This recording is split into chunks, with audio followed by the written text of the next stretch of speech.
2022 is coming to an end and we have just witnessed what was probably the most important year in Pokémon history. The releases made this year, the announcements and decisions, they are unlike any we've seen before in the franchise. So hey, I'm not so Ace Trainer and Pokémon will never be the same. Let's get into it. First of all, what was the one and only constant thing in Pokémon almost since the beginning of it all? Ash Ketchum and Pikachu. We now know that their adventure is coming to an end after 11 special episodes starting next year.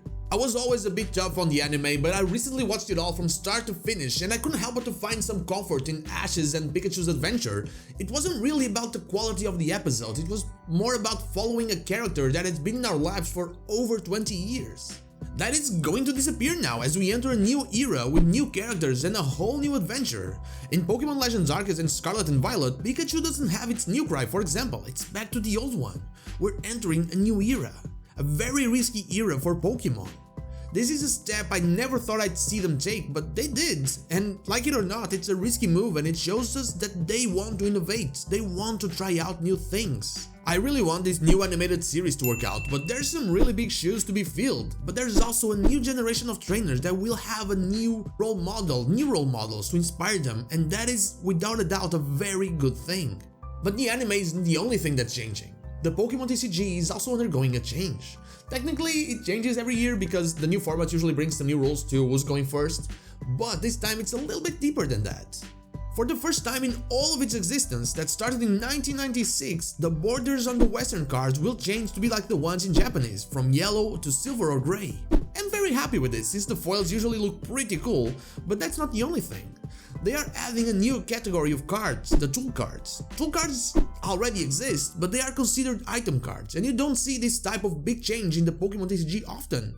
I believe supporters being introduced in Expedition and the Trader Subdivision that happened in Black and White, I believe, were the only things that I can remember happening that really changed the landscape of TCG.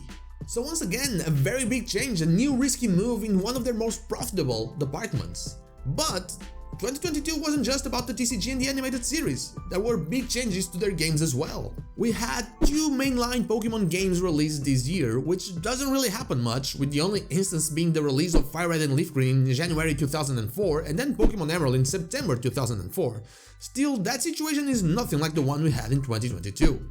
Pokémon Legends Arceus is the first time we saw the world of Pokémon being approached in a very different way by Game Freak. We went back in time to see how the Sinnoh of the past was, and the mechanics were very different from what we're used to. Out of battle catching, a priority system in battles, action-based battles against noble and legendaries. Crazy! And all of this was done in a boxed area that felt pretty big as we were exploring it. And then, a month later, we got the Gen 9 announcement, and later in the year, here comes Pokémon Scarlet and Pokémon Violet, the first open-world Pokémon games. A brand new generation. 3 story paths that you can do as you please, no one route you have to take. The end goal was the same to us all, but I have a feeling we all had very different experiences getting there. Both of these games, Legends Arceus and Scarlet and Violet, they were flawed, they were far from perfect, and they have a way to go, especially in the graphics and optimization department, but they are, once again, a big, giant risk and huge step towards a very different Pokémon.